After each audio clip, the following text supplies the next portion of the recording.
What's the story, Morning Glory? What's the word, Hummingbird? Thank you so much for clicking on my channel and for joining me for this review of Inmate to Roommate Season 2, Episode 2, This Is Not a Brothel. So let's get started with Veda and Annalisa, who are taking in the inmate Mark. So after picking up Mark from prison, remember when they went to go pick him up on the prison grounds, three girls show up. And they showed up too late because I think Mark's plan was to have the three girls arrive there before Veda and Annalisa showed up so they can do their thing, if you know what I mean. But unfortunately, the girls came too late, so that those plans were postponed. So now we have Veda and Annalisa's daughter there to pick up Mark, but then we also have these three extra people there. So after they pick up Mark, the plan is to take Mark out to eat for some real food. And Veda and Annalisa are like, what are these girls going to be doing? Because we want to take you out to eat. And Mark took it upon himself to invite these three strangers with them to go out to eat. And who's going to pay for their plates? So the girls follow them to the restaurant, and they're all sitting there at the restaurant. And Mark is extremely arrogant, cocky, and totally disrespectful to Annalisa and Veda. He is a absolute nightmare. He's like your worst nightmare when it comes to, when you're taking in a stranger to help them out. He's the worst kind to take in. He was extremely disrespectful. So Annalisa's daughter asks Mark after they all eat if he's going to be going home with Annalisa and Veda, or is he going to be going with the three girls? And he's like, well, I'm going home with y'all, meaning Annalisa and Veda, but my friends but I'm going to go ride with my friends. Excuse me? Okay. That's interesting. So you're going to invite these three strangers out to eat with y'all, probably on Veda and Annalisa's dime.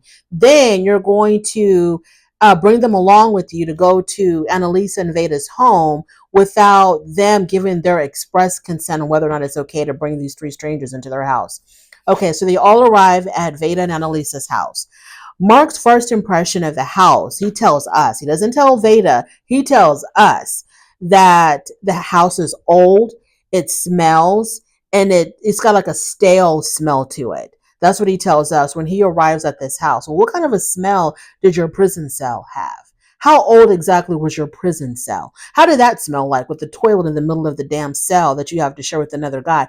What did that cell smell like compared to Veda and Annalisa's house?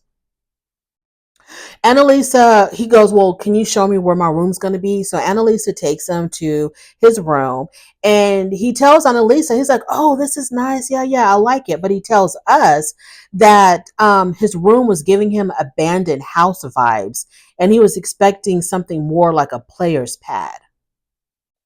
Mark asks Annalisa, so this is when they're home now, and they're trying to like wind down for the night.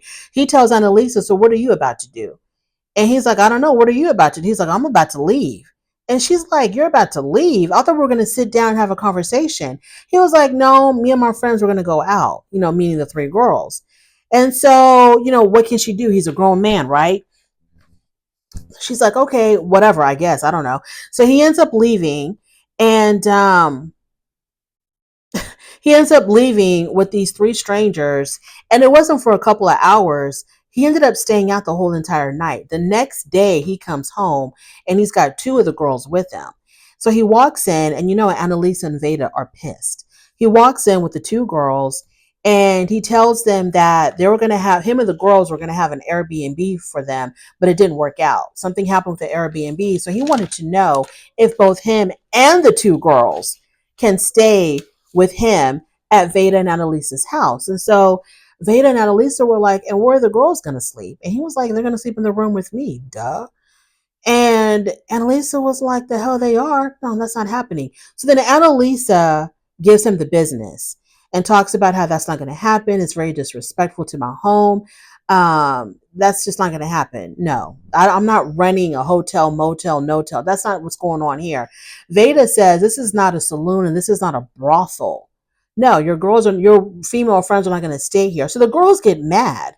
They actually get mad. And so they get up to leave. and Mark gets up to leave with them. And if I was Annalisa, I would have said, you can go and you can stay gone. Don't you dare come back to my house ever again. But he gets up to leave with the two girls, and Annalisa, being, the polite host that she still is, she walks up to one of the girls and shakes her hand or whatever and says, you know what, this has got nothing to do with you. I have nothing against you, but I just can't allow that in my house, and shakes the girl's hand.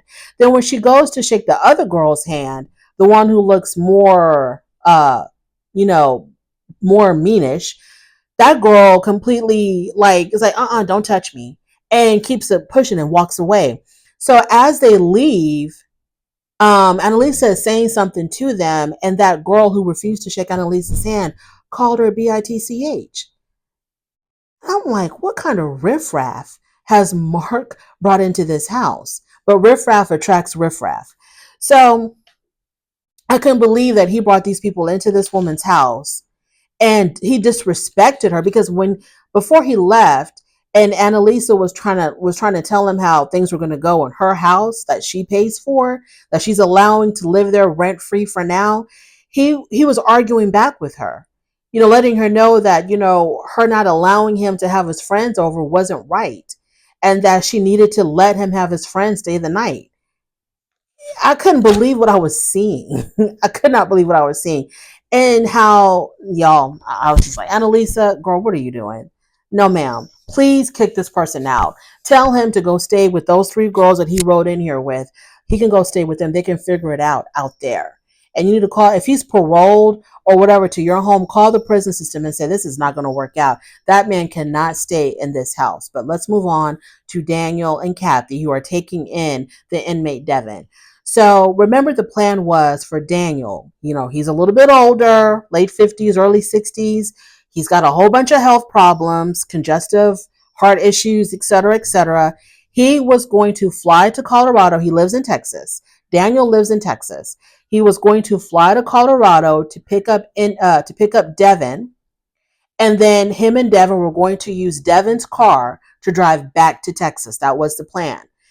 But after arriving in Colorado, picking up Devin from the prison, taking him out to eat, etc., Devin tells Daniel that he wants to stay in Colorado for another day or two instead of going straight back to Texas with Daniel.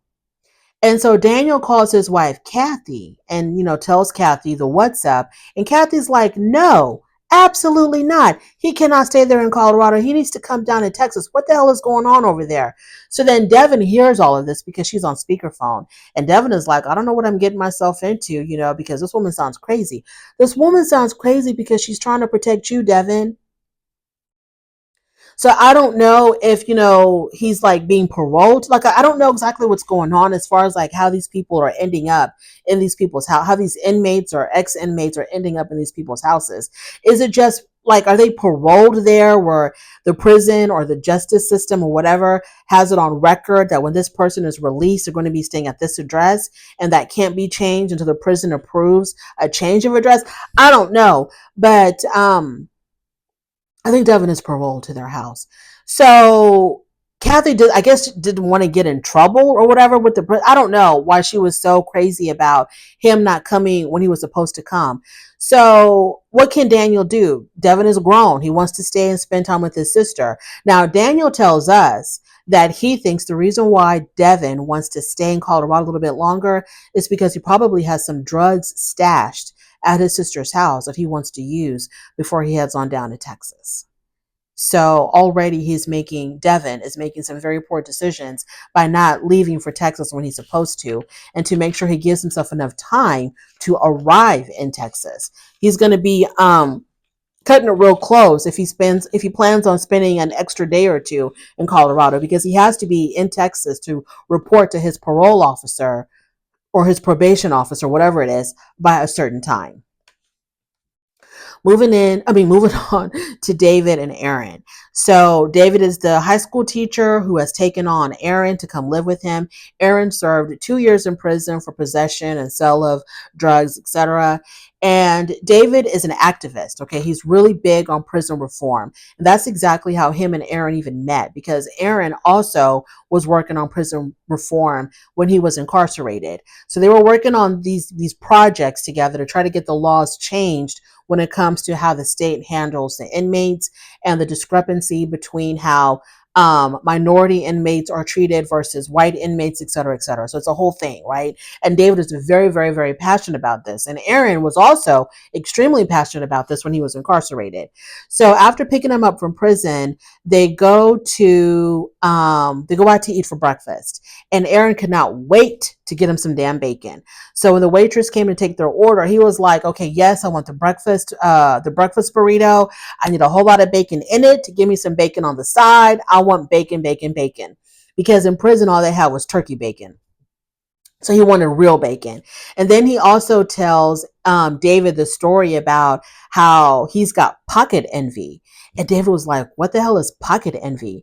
And pocket envy is because in prison, they don't allow you to have pants with two pockets, because you always have to have your hands seen. You can't put your hands on your pockets. They only have like one pocket, and it's on the side of your thigh. It's not even in the natural place where a pocket is supposed to be. So he was looking around and he saw people who have pockets on their pants. And he's like, I've got pocket envy. I can't wait to get a pair of pants where I can have two normal pockets. So that was kind of interesting. That shows you how dull I am, because I found that interesting. So they're eating breakfast. It's delicious. He's eating his bacon. And David says to him, well, how about after breakfast, we go to a protest? And Aaron was like, a what? And he's like, let's go to a protest after breakfast. And Aaron says, what kind of a protest? And David says, well, there's an inmate who's been wrongfully incarcerated. So his family and friends are getting together to have a protest. And Aaron was like, well, yeah, I just wanted to go back to the house and chill.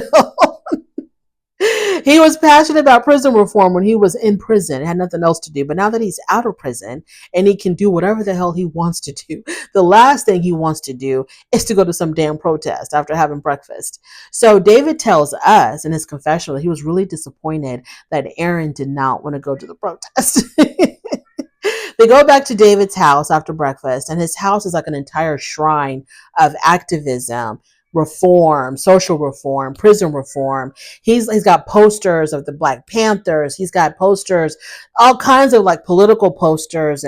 He's very, very passionate about social justice.